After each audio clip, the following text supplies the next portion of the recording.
এই দাঁড়াও দাঁড়াও, সেদিনকে যে সেই বাঁধাকপির পকোড়া মানে বড়া খাইয়েছিলাম, হ্যাঁ, রোজ রোজ কি আমি খাওয়াবো নাকি?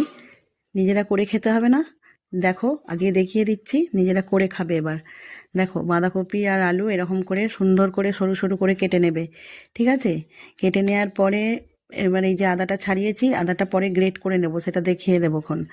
আর তোমার এই যে এতে একটু নুন মাখিয়ে রেখে দেবে, ওই 15 থেকে 20 মিনিট রেখে দিলেও হবে, 10-15 মিনিট রেখে দিলেও হবে, এরকম, ঠিক আছে?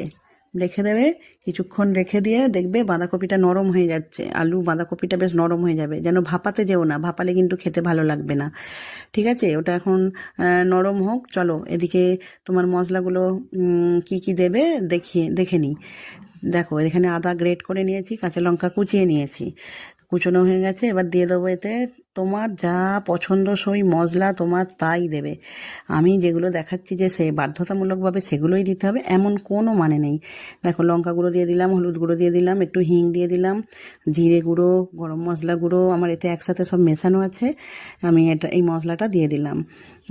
আর তোমার একটু যেহেতু বাঁধাকপি আর আলুতে নুন মাখিয়ে রেখে দিয়েছি, তার জন্য আমি এতে নুন অ্যাড করিনি। এতে দিয়ে দিলাম সামান্য চিনি, চিনি দিয়ে দিলাম।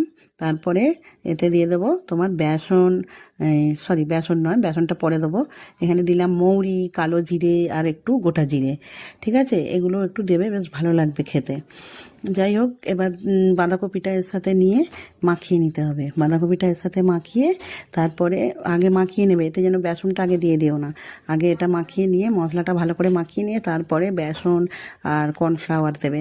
কর্নফ্লাওয়ার না দিলে চালের গুঁড়ো যদি থাকে চালের গুঁড়োও দিতে পারো, যেহেতু আজকে আমরা অশোক ষষ্ঠী, তাই চালের গুঁড়োটা খাবো না, তাই আমি এতে কর্নফ্লাওয়ার অ্যাড করেছি, ঠিক আছে? চালের গুঁড়োটা দিলেও ভালো লাগবে, একটু মুচমুচে খেতে লাগে, আর কর্নফ্লাওয়ারটা দিলেও মুচমুচে হয়।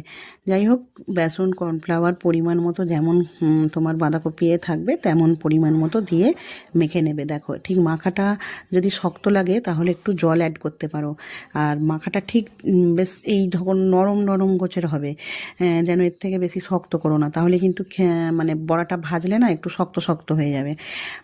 যাই হোক, এবার সুন্দর করে মেখে রেখে দিলাম। এবার সব ভেজে তাড়াতাড়ি করে দিতে হবে তো না?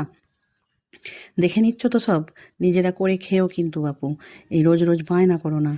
দেখো, এবার কড়াতে তেল বসিয়ে দিয়েছি। হ্যাঁ, আমি এক পাট ভাজা হয়ে গেছে, ভেজে আমি আমার দেওর খেয়ে স্কুল চলে গেছে, তোমাদের দাদাভাইয়ের খাওয়া হয়ে গেছে, মোটামুটি ওদের সব খাওয়া হয়ে গেছে। তারপরে আমি আস্তে আস্তে করে এটা ভাজছি, ঠিক এইরকম আঙুলে করে না, একটু চপের মতো আকার দিয়ে ভাজবে, দেখবে বেশ ভালো লাগবে। আর খুব মোটা মোটা করে